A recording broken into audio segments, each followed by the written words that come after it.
Hello everyone. Today I want to talk about education in America. When Donald Trump first came into office, he cut about half the employees at the U.S. Department of Education. Now, the Department of Education is one of those departments that Jimmy Carter created in 1977 when we had the best education system. I'm talking about K-12 education system in the world. And since the Department of Education took over in 77, we've now went to 33rd in the world. We have just went downhill, basically at a slow decline, since 1977, when the Department of Education was created. Now, since we weren't broken, I don't know why you would create a giant Department of Education. That's number one. When you're number one in the world in education, why would you break it? Well, it had to do with special education. They wanted to make dictates on how special education was performed and reporting of special education back to the federal government that didn't have a reason to have it reported back to the federal government. That's number one. Number two, public education in the United States of America was supposed to be about educating the masses, not the minority.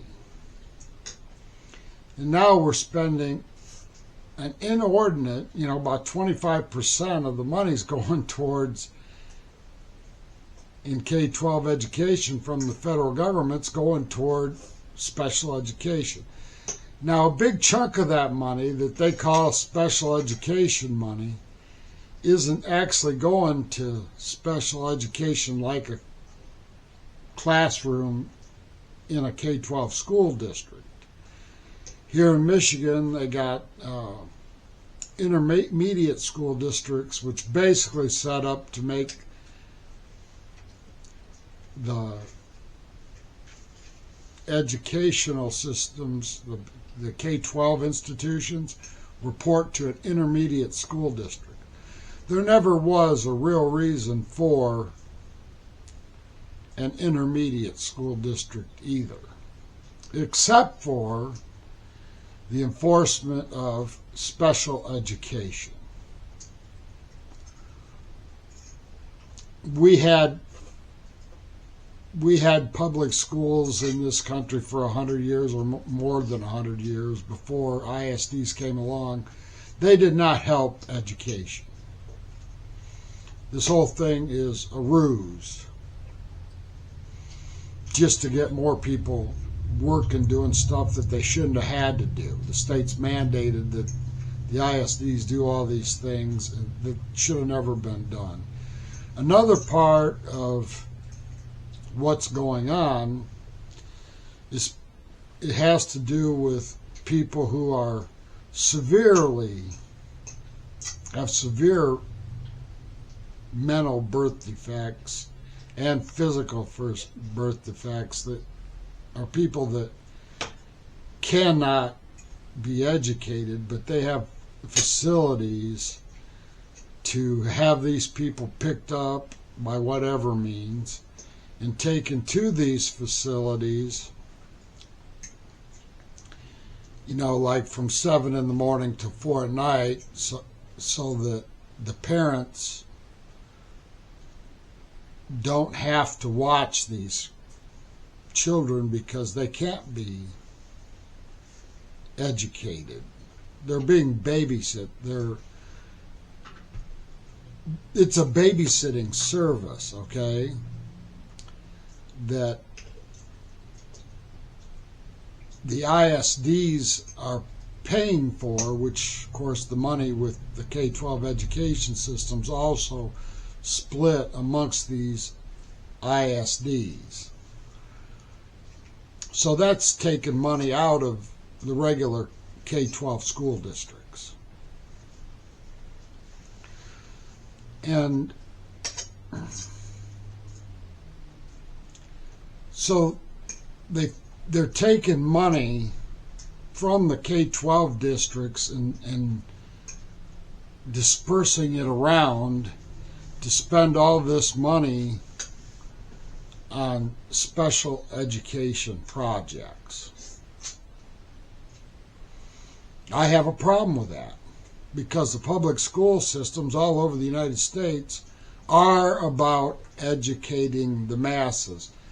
That's what we need, to educate these students so that they can go out and become workers, entrepreneurs, or go on to college to do other professional careers. That's who we need to focus on. We need to get the money out.